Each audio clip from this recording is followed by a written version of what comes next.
Hi, I'm Lara. Welcome to my channel, Verity Lane, where I talk everything books, writing, reading, and design. Do do do do do do do do. I wanted to start off this year by going back to last year and sharing my favorite books I read in 2015. My favorite picture book of 2015 is Stick and Stone by Beth Ferry and Tom Lichtenheld.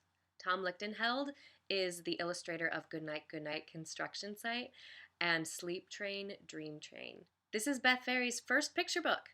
It has rhyming text, which I usually don't like, but it's sparse. It's super sweet. The illustrations are adorable. They're done in watercolor and colored pencil.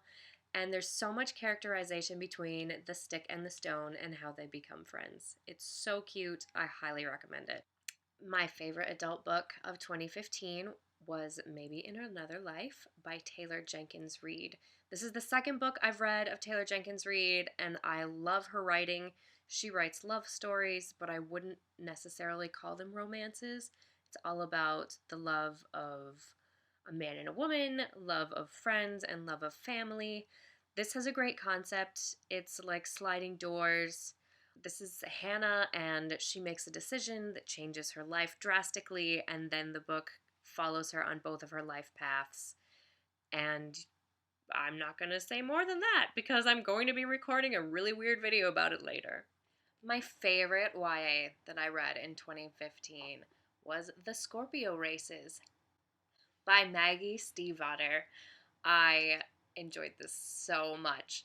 This was the first narrator that I felt sounded like my voice. And maybe it's narcissistic that's why I like her, but I just really enjoyed her voice right away, and I felt that Sean's voice was distinct enough. And the relationship that builds between Sean and Puck feels really natural.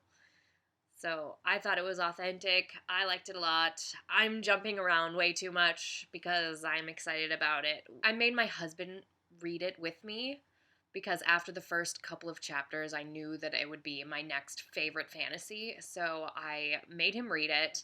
And he thought that based on the premise, it would be more of an action packed read.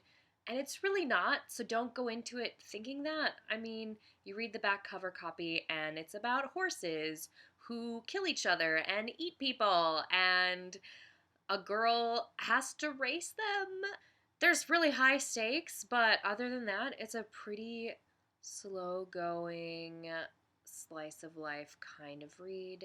And I really enjoyed that actually. So if you're looking for a fantasy that's all about life and is realistic but has some really cool speculative stuff added in, I would recommend it. I liked it so much.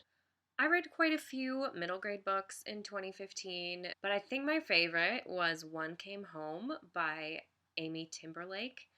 Once again, it had a female protagonist, narrator, and it had a great sense of place. I'm seeing a pattern here. It was basically like a tween True Grit.